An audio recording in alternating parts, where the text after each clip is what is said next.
하루를 여는 말씀과 멜로디 높은 뜻 하늘교회 아침 예배.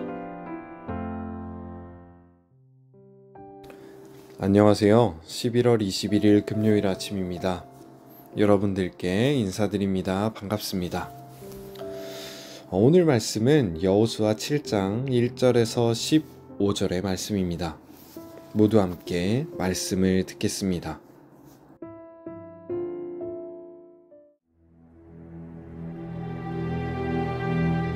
이스라엘 자손들이 온전히 바친 물건으로 말미암아 범죄하였으니 이는 유다지파 세라의 증손 삽디의 손자 갈미의 아들 아간이 온전히 바친 물건을 가졌습니다. 여호와께서 이스라엘 자손들에게 진노하시니라. 여호수아가 여리고에서 사람을 베델 동쪽 베다웬 곁에 있는 아이로 보내며 그들에게 말하여 이르되 올라가서 그 땅을 정탐하라.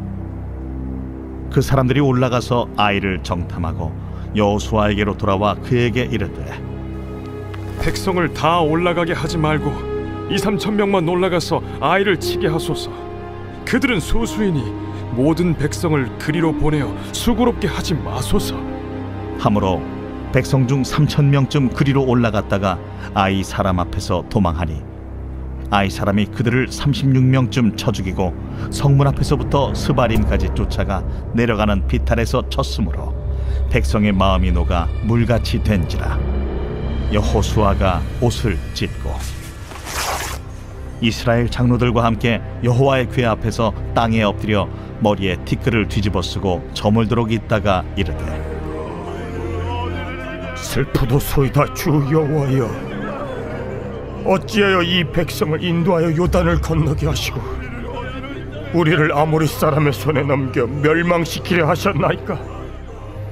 우리가 요단 저쪽을 만족하게 여겨 거주하였다면 좋을 뻔하였나이다. 주여, 이스라엘이 그의 원수들 앞에서 돌아섰으니 내가 무슨 말을 하오리까? 가나안 사람과 이 땅의 모든 사람들이 듣고 우리를 둘러싸고 우리 이름을 세상에서 끊으리니 주의 크신 이름을 위하여 어떻게 하시려 하나이까?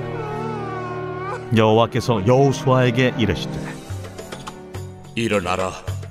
어찌하여 이렇게 엎드렸느냐? 이스라엘이 범죄하여 내가 그들에게 명령한 나의 언약을 어겼으며 또한 그들이 온전히 바친 물건을 가져가고 도둑질하며 속이고 그것을 그들의 물건들 가운데 두었느니라.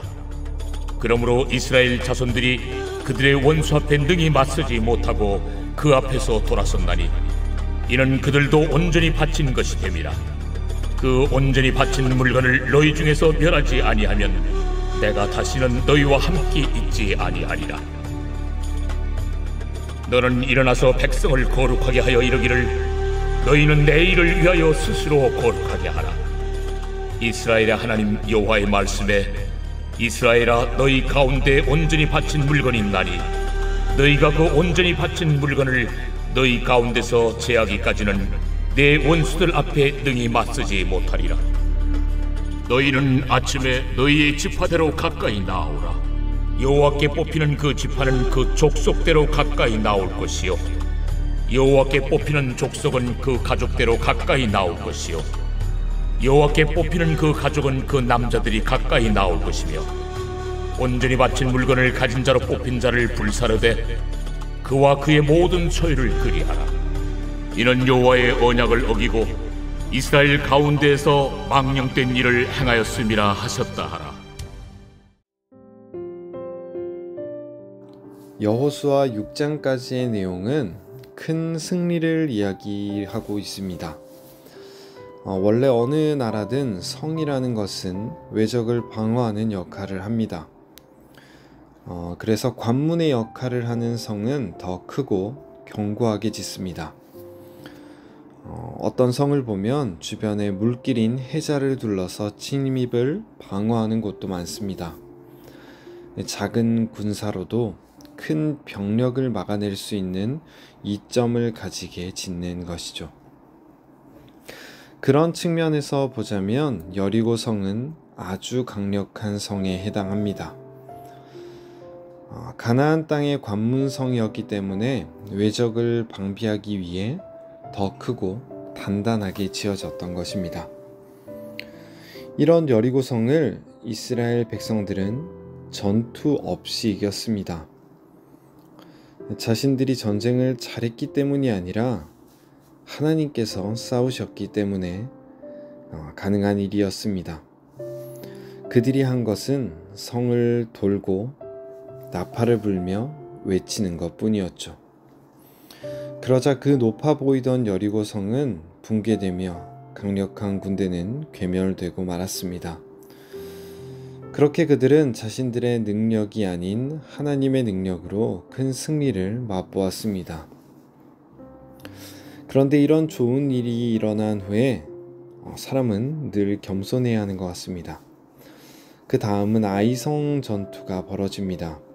그런데 정탐꾼을 보내어 보니 이 여리고성과는 다르게 크기도 작고 병력도 강해 보이지 않는 곳이었습니다. 이럴 때 사람은 방심하기가 쉽죠. 정탐꾼은 다녀와서 이렇게 보고합니다. 다 올라가지 말고 한 2,000명, 3,000명 정도만 올라가도 충분할 것 같다고 말입니다. 여리고를 무혈입성한 그들은 이번에도 쉽게 그 싸움에서 이길 것이라고 믿어 의심치 않았습니다. 하지만 그들은 아이성 군사를 만나 싸우다가 도망하고 맙니다. 당연히 이길 줄 알았던 전쟁에서 져버리자 그들의 마음은 물과 같이 녹아버렸다고 합니다. 마치 예전에 가나안에 정탐꾼을 보내었을 때처럼 말입니다. 왜 이런 일이 일어났을까요? 이 문제의 한가운데는 아간이라는 사람의 범죄가 있었습니다. 여리고에서 노략물을 취하지 말라는 하나님의 명령을 어기고 그는 물건에 손을 대고 맙니다. 신할산 아름다운 외투와 은과 금을 보고 욕심이 올라왔던 것이죠. 하나님으로 인해 이긴 전쟁에서 그는 약속을 어기고 자신이 노략물을 취하게 됩니다. 거기에서 불행의 싹이 트게 되었습니다. 그런데 말씀을 보다 보면 이것이 단순히 아간의 죄만 있을까라는 생각이 듭니다. 그가 죄를 짓는 것을 막지 않은 공동체의 잘못이다. 이런 이야기를 하는 것이 아닙니다. 그는 여리고성 전투 후 이미 노략물을 가지며 죄를 지었습니다. 하지만 아이성 전투가 일어날 때 보면 그들은 적들을 스스로 약하게 여기며 최선을 다하지 않는 모습을 보여줍니다. 또 가장 결정적인 것은 출전하는 데 앞서서 하나님의 뜻을 전혀 구하지 않습니다. 이것은 여리고성 전투를 마치 자신들이 잘 싸워서 이긴 것으로 착각한 데서 비롯한다고 볼 수 있습니다. 자신의 능력이 아닌 하나님의 능력으로 이겼다는 것을 인지했다면 아이성 전투에서도 어떻게 해야 할지 하나님의 뜻을 구하고 전투에 임했어야겠죠. 하지만 그들은 자신들의 결정을 택합니다. 스스로를 돌아보지 않고 하나님께 물어보지도 않았습니다. 그 결과 여리고보다 훨씬 작은 아이성에서 패배의 쓴맛을 보게 됩니다. 저는 오늘 우리가 들은 말씀에서 우리는 하나님께 얼마나 집중하고 있으며 우리는 얼마나 거룩함을 유지하고 있는가를 보기 원합니다. 우리도 아이성 앞에 선 백성들처럼 삶을 살다 보면 방심할 때가 많습니다. 하나님이 주신 은혜로 세운 일인데도 마치 내가 잘해서 된 것처럼 이렇게 착각할 때가 있습니다. 하나님께 속한 것을 내 욕심으로 취하는 순간, 그리고 하나님의 뜻을 구하지 않고 내 판단으로 진행하는 순간, 우리는 이미 아이성 전투를 치르는 백성과 같은 모습일지도 모릅니다. 하나님은 우리에게 거룩함을 잃지 않기를 원하십니다. 하나님께 집중하고 하나님 앞에서 자신을 살피는 것이 이 거룩의 시작입니다. 승리의 순간에도 자신을 낮추고 하나님을 의지할 때 하나님은 다시 우리를 회복시키시고 새 길로 인도하실 것입니다. 오늘 하루가 그 시작이 되는 하루가 되시기를 간절히 소망합니다. 기도하겠습니다. 하나님, 때로는 여리고의 승리 후처럼 우리가 교만해질 때도 있습니다. 내 힘으로 된 것처럼 착각하며 주님의 뜻을 잊고 살았던 우리를 용서해 주옵소서. 오늘 다시 하나님께 집중하게 하시고 거룩함을 잃지 않게 하옵소서.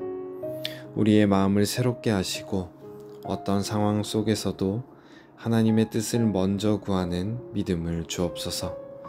예수님의 이름으로 기도합니다. 아멘.